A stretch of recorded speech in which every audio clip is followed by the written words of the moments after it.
నా మాటలు తప్ప ఇంకేమీ వినిపించట్లేదు. నీ మనసులో ఉన్నదంతా చెప్పేస్తున్నావు. Open your eyes. నీ పేరు? ఇందు.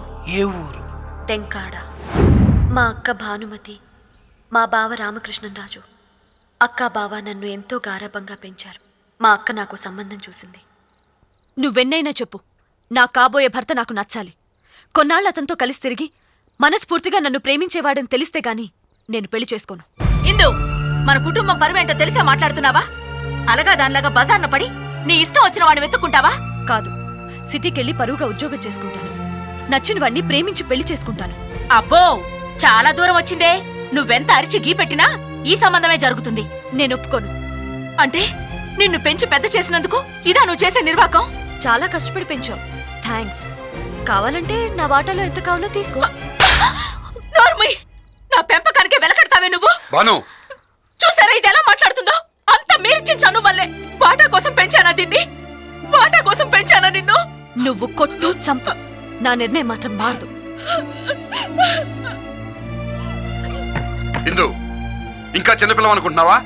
అక్కనే ఎదిరించేంత పెద్దాను అయిపోయావా? ఈ ఇంట్లో ఏం జరగాలో నిర్ణయించాల్సింది నేను. బావా, నోరు మూసుకుని లోపలికెళ్ళు.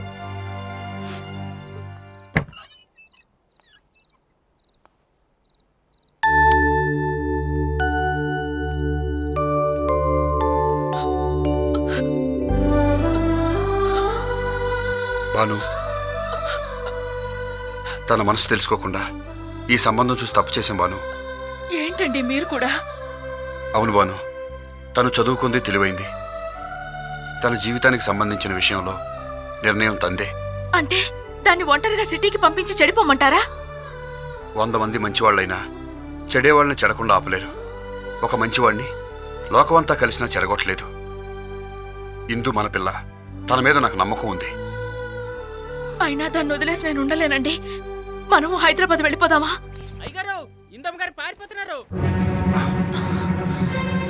అక్క బావ నాకిష్టం లేని పెళ్లి చేస్తారనే అపోహతో ఇంట్లోంచి పారిపోయాను. ఇందు, బావ నా కోసం వెతకటం ఆపలేదు. ఇంట్లోంచి వచ్చేసి నేను వెంకటేశ్వర్లతో ప్రేమలో పడ్డాను. అతను 2 పెళ్లిళ్లు చేసుకుంటానని నాతో చెప్పాక దిక్కుతోచని స్థితిలో పడ్డాను.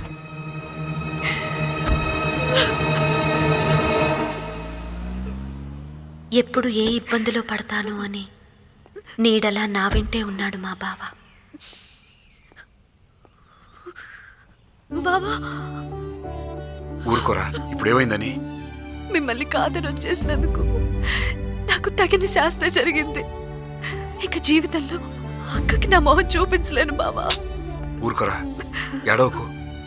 వెంకటేశ్వర్లతో నీ పెళ్లి జరుగుతుంది. మీ కాపురం చూసి మీ అక్క చాలా గర్వపడుతుంది. ఎలా బావా? మా బావ నన్ను ఓదార్చి నాకు ధైర్యం చెప్పాడు. నా భర్తకి బుద్ధి చెప్పడానికి మా బావ నేను కలిసి ఈ నాటకం ఆడుతున్నాం. సత్య వాళ్ళన్నయ్య కూడా మా మనుషులే. ఝాన్సీ కోరిక మీద మండేలా పని కూడా పట్టదలుచుకున్నాం. అయితే నువ్వు ప్రేమించింది, పెళ్లి చేసుకుంది వెంకటేశ్వరుని మాత్రమేనమాట? అవును, రామకృష్ణరాజు గారు మా అక్క భర్త. యా! 1,00,000 రూపాయలు నాదే. అరే టెంకాడా, ఈ దెబ్బతో నీ పని ఫినిష్. ఎందుకంటే చెప్తాను, నాతో మళ్ళీ అని చేయిస్తారా? అయిపోయి కుర్చీలు కూర్చుంటే గొడవలు అయిపోతున్నాయి. ఇప్పుడు మీరేం చేయబోతున్నారండి? చెప్తా. ఈ చెయ్యే చూస్తా ఉండు. చాలా పెద్ద చెయ్యండి. ఇది తప్పితే నీకేదీ కనపడటం లేదు. నేను చెప్పే మాటలే వింటున్నావు. నీ కళ్ళు మెల్లగా మూతలు పడుతున్నాయి. మెల్లగా మెల్లగా. నువ్విప్పుడు తస్సేలివి కాదు, వెంకటేశ్వర్లు నానమ్మ శేషారత్నానివి. నీ మనవణ్ణి మాయ చేసి 1,00,000 రూపాయలు కొట్టేయడానికి వచ్చాడు పొట్టి ఎదవా. వెళ్ళు, వాడిని చితక్కొట్టి నీ మనవడి డబ్బు కాపాడుకో. వెళ్ళు. 86 మ్యాటర్ మొత్తం బయట పెట్టేసా. చెప్పండి సార్. 90 నువ్వు హ్యాపీగా ధైర్యంగా ఉండొచ్చు. చాలా థ్యాంక్స్ అండి. 93 94 నువ్వు ఇప్పుడు ఆ డెంకా రోడ్డు మెడబెట్టి బయటికి కట్టేయచ్చు. అయ్యో బాబోయ్, చెప్పండి చెప్పండి చెప్పండి. 100 బ్రాడ్లీ మజాక 50 లచ్చ. ఏరా పొట్టి దొంగ సచ్చినాడా, నా మనమని మోసం చేసి లక్షలు గుంజేద్దాని వచ్చావా?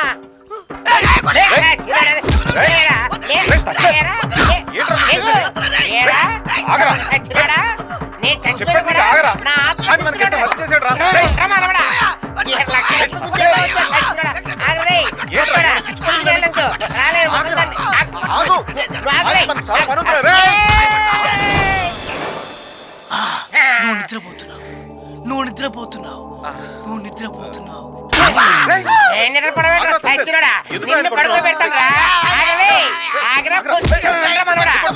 ఈ పొట్టి గుంజుగాడిని తాటలు చేస్తాను. నా మనవడికి ఎవరు లేరు, డబ్బులు గుంజేద్దాని వచ్చా సచ్చినాడా? నీకు నేను తప్ప ఎవరూ కనిపించట్లేదు, ఏమీ వినిపించట్లేదు. నాకేం వినపడతలేదు, ఏం కనిపించడం లేదు. Very good. దగ్గరకు చెప్పు నాయనా. వస్తున్నా.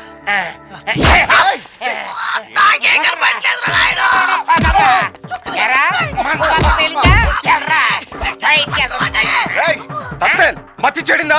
తస్సేలా? అవును, ఆ తస్సేలు గాడి కొడుకేడి ఏడాడు? వీడింటి తస్సేలు గాడు తస్సేలు అంటూ వెళ్ళిపోతున్నాడు. ఏడు తస్సేలు ఎక్కడున్నావా? మాయమైపోయాడు. రే తస్సేల్, నీకేమైనా పిచ్చెక్కిందా? ఒక్కటి పీకనట్టు చస్తావు. నాయనమ్మ పట్టుకొని తస్సేలు గిసేలంటావు ఎరిదద్దమ్మా. నేనురా శేషారత్నం, మీ నాయనమ్మని. నీ డబ్బు ఎక్కడ పోనేవాడు పిచ్చి కన్నా. నాయనమ్మా ఏమైంది? ఏమే నా మనవడు కాక నీకు వేరే మొగుడు కావాల్సి వచ్చాడే? రే ఇందుకు కొడతావేంట్రా? ఏరా కోరపేసాలడా, నా ఇంట్లో కూర్చొని తేరగా దుబ్బి తిందా అనుకున్నావా? ఆడి కదరా ముందు. ఏయ్! ఆహా, మా ఆయన కూర్చొని పెద్ద మేసాలు నీకే కదరా. నాయనమ్మా వదలదండి. శేషరత్నం అయిపోయి నేను ఎక్కడున్నానంటే శేషరత్నం ఫోటో దగ్గర. పైకి వెళ్ళినా కూడా మొదట్లో లేదంటే శేషారత్నమా శేషారత్నమా. వస్తున్నాడు. ఏమండి, ఎంతసేపటి నుంచి ఎదురు చూస్తున్నామో. బాగా అలసిపోయారా అండి? అవును చెల్లి, మరి నల్లపూసలా అయిపోయారు. నాన్న గొడుగు పట్టు. అలాగే అల్లుడు వడదెబ్బ తినేసేవరా, లోపలికి వెళ్ళి రెస్ట్ తీసుకుంది గాని. వెంకటరాజు గారి మాత్రం శుభ్రంగా పనిచేసిందిరా. ఇంటిల్లి 10 లైన్లోకి వచ్చేసారు. నమస్తే బావా. నమస్తే బావా. నువ్వు వెళ్ళి రిక్షా లోపల పెట్టి వెళ్ళు. అలాగే బావ. వెళ్ళు. రేయ్, నువ్వు గొడుగు మూసేసి రిక్షా శుభ్రంగా తుడిచేయ్. అలాగే డార్లింగ్స్ కమాన్ ఫాలో. కూర్చోండి. రామకృష్ణరాజు గారు చెప్పిన దగ్గర నుంచి మీరు ఎప్పుడొస్తారా అని ఎదురు చూస్తున్నాను. నిజమా? నేనైతే అస్సలు తట్టుకోలేకపోయానండి. ఇంట్లోంచి బయటికి, బయట నుంచి ఇంట్లోకి పరిగెత్తుతూనే ఉన్నానండి. You silly.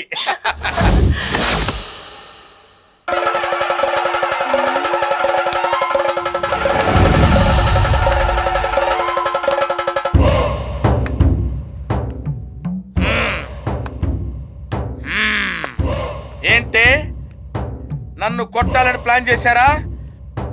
ఆ ఫోటోలో కండలు చూశారు కదా, అర గుద్దుకు చచ్చిపోతారంతే. ఏంటి ఇది? కండలు చూస్తున్నారు?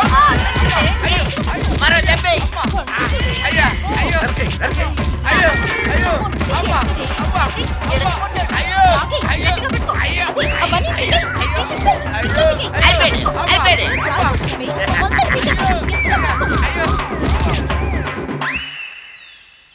అమ్మా.